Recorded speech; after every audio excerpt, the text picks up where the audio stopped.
کہہ رہے ہیں کہ کیا جا سکتا ہے. اگر دوسری ہائی کورٹ سے ججز کو لایا جاتا ہے تو صاحب رسول صاحب اس میں کیا قباحت ہے؟ چونکہ اس ایک پوائنٹ کے اوپر کافی بحث ہو رہی ہے کہ جو سینیورٹی ہے وہی صرف ایک مسئلہ نہیں ہے بلکہ کمپیٹنس اور کارکردگی جو ہے وہ بھی معیار ہونا چاہیے. اور آپ کو پتہ ہے نا کہ ہماری عدلیہ جو ہے اس کا ریکارڈ اور اس کی رینکنگ تو شاندار کبھی نہیں رہی. بہت شکریہ. سب سے پہلے تو مجھے ایمپتھی ہو رہی تھی حافظ صاحب سے جس طرح قانون ایکسپلین کرنا پڑا, کیونکہ اس میں بہت سمپل بنیادی اس میں بہت سمپل اور بنیادی قانون کی ایک دو باتیں ہیں. اس میں اتنی لمبی طول ہمیں دینے کی میرا خیال ہے ضرورت ہی نہیں. اور اگر یہ دو تین بنیادی باتیں جو میں نے بھی کیا اپنی فہم سے سوچنی تھی, عدالت عالیہ کے جو 5 ججز نے خط لکھا انہوں نے کچھ باتوں کو واضح کر دیا. اگر ہم اس کو ایک سیکنڈ کے لیے ایکسپلین کر لیں تو آئی تھنک میٹر یہ تھوڑا سا سمپل ہو جائے گا. اس کے اندر کوئی قباحت نہیں کہ آپ کسی بھی ہائی کورٹ کے اندر کہیں کا بھی ایک جج لگا دیں. آپ ایک کراچی کا وکیل پکڑیں, لاہور میں لگا دیں. اس کے اندر قانونی کوئی قباحت نہیں. لیکن ٹریڈیشن یہ ہے کہ آپ پنجاب کی بار سے, پنجاب کے وکیلوں سے پنجاب ہائی کورٹ کے اندر, لاہور ہائی کورٹ کے اندر جج لگاتے ہیں. آپ سندھ ہائی کورٹ کا پریزیڈنٹ پکڑ کے کے پی کا جج نہیں لگا دیتے. آپ سندھ ہائی کورٹ سے سندھ ہائی کورٹ کے اندر آپ متعلقہ بار سے جو اس عدالت کو سمجھتی ہیں, اس کے پروسیجرز کو سمجھتی ہیں.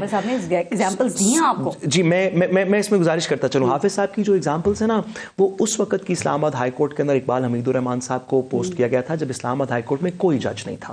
اس وقت بہت ساری ہائی کورٹس میں قاضی فائز عیسیٰ صاحب کو ڈائریکٹلی بلوچستان ہائی کورٹ کے اندر چیف جسٹس پوسٹ کیا گیا تھا. وہ کراچی میں پریکٹس کرتے تھے.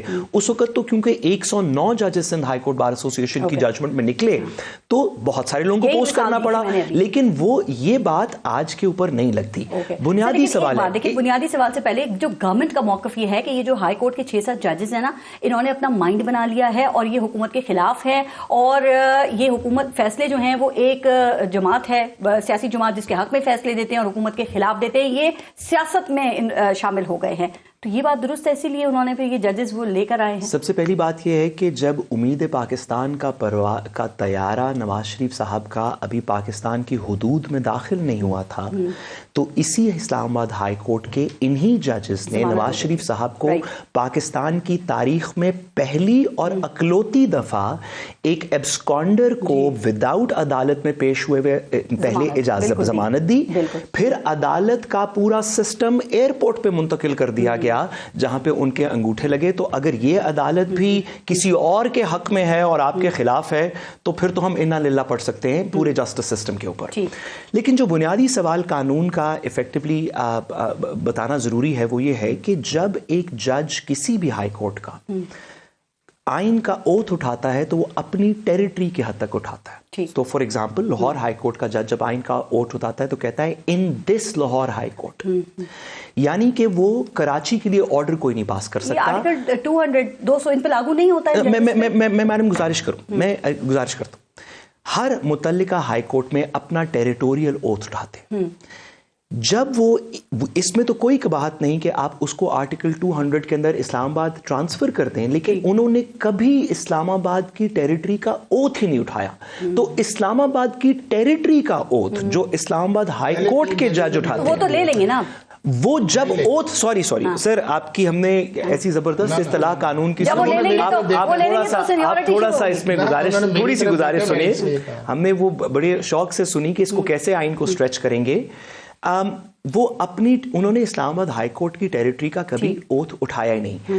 جب وہ اوتھ اٹھائیں گے تو یہ سر کا پرنسپل انٹائرلی حافظ صاحب کا غلط ہے. اس کے اوپر 1 نہیں 2 نہیں 4 سپریم کورٹ کی ججمنٹس جس میں سندھ ہائی کورٹ بار ایسوسی ایشن جو 17 ممبر بینچ کی ججمنٹ ہے وہ اس کو ڈکلیئر کرتی ہے کہ سینیورٹی آف اے جج از فرام دی اوتھ.